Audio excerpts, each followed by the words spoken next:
আমাদের আজকের রেসিপি মুড়ি ঘন্ট। মুড়ি ঘন্ট বানানোর জন্য আমাদের প্রথমে একটা ভাজা মশলা তৈরি করে নিতে হবে।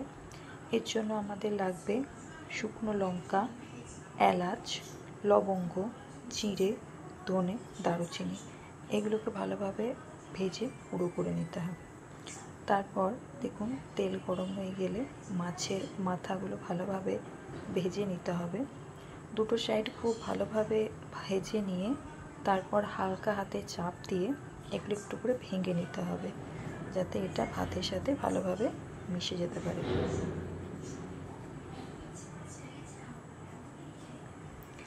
ভালোভাবে ভাজা হয়ে গেলে এটাকে তুলে নিতে হবে এবং এই একই তেলে আমরা আলুগুলো ভেজে নেব। আলুগুলো আগে থেকে নুন হলুদ মেখে রাখা ছিল।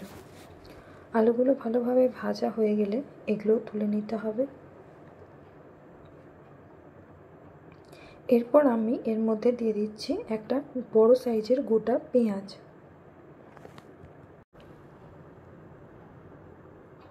পেঁয়াজ ভালোভাবে ভাজা হয়ে গেলে এর মধ্যে দিতে হবে 1 চামচ রসুন বাটা, 1 চামচ আদা বাটা। এটা ভালোভাবে এর মধ্যে মিশিয়ে নিতে হবে এবং কষাতে হবে যতক্ষণের কাঁচা গন্ধটা বেরিয়ে যাচ্ছে। এরপর 1/2 চামচ কাশ্মীরি লঙ্কার গুঁড়ো এবং 1 চামচ হলুদ গুঁড়ো। এটা ভালোভাবে মিশিয়ে নেওয়ার পর দিলাম 1 চামচ ধনে গুঁড়ো এবং 1 চামচ জিরে গুঁড়ো। ভালোভাবে মশলাটা মাখিয়ে নিয়ে এরপর এর মধ্যে দিয়ে দেব টমেটো আর কাঁচা লঙ্কা। কাঁচা লঙ্কা নিজেদের প্রয়োজন মতো ঝাল যেরকম আপনারা খাবেন সেরকম ব্যবহার করবেন। তারপর এর মধ্যে দিয়ে দিলাম গোবিন্দভোগ চাল। এখানে আমি 200 গ্রাম চাল ব্যবহার করেছি এবং চালটা আগে থেকে ধুয়ে জলটা ছড়িয়ে রেখেছিলাম। এবার মশলার সাথে ভালোভাবে চালটা মিশিয়ে নিতে হবে এবং চালটা এর সাথে সাথে একটু ভাজা হবে। দেখুন মশলার সাথে চাল ভালোভাবে মিশে গেছে।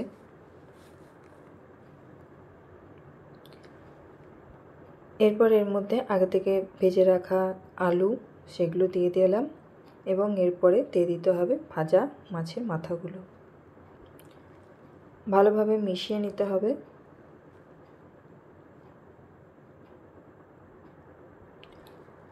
মিশিয়ে নেওয়ার পর দিলাম এখানে পরিমাণ মতো নুন।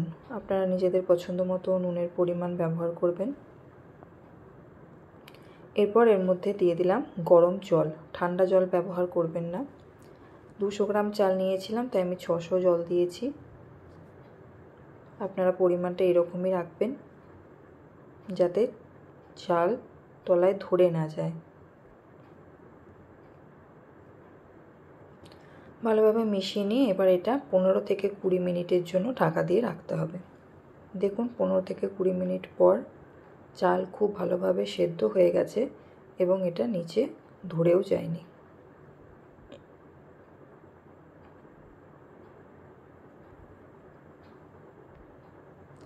এরপর এর মধ্যে দিয়ে দিলাম 1/2 চামচ চিনি। এটা অপশনাল।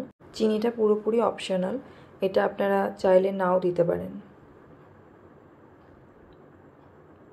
এরপর এর মধ্যে প্রথমেই যে আমরা ভাজা মশলাটা তৈরি করেছিলাম সেটা 1.5 চামচ দিয়ে দিলাম। এবার ভালোভাবে এটা মিশিয়ে নিয়ে আবার আমরা 5 মিনিটের জন্য ঢাকা দিয়ে রেখে দেব।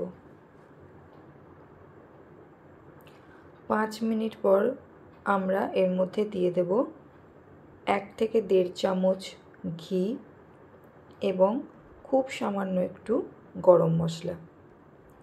এটাকে ভালোভাবে মিশিয়ে নিয়ে আমরা গ্যাসটা বন্ধ করে দেব এবং 3 থেকে 4 মিনিটের জন্য ঢাকা দিয়ে রেখে দেব, যাতে ঘিয়ের গন্ধটা খুব ভালোভাবে পুরো ভাতের সাথে মিশে যেতে পারে।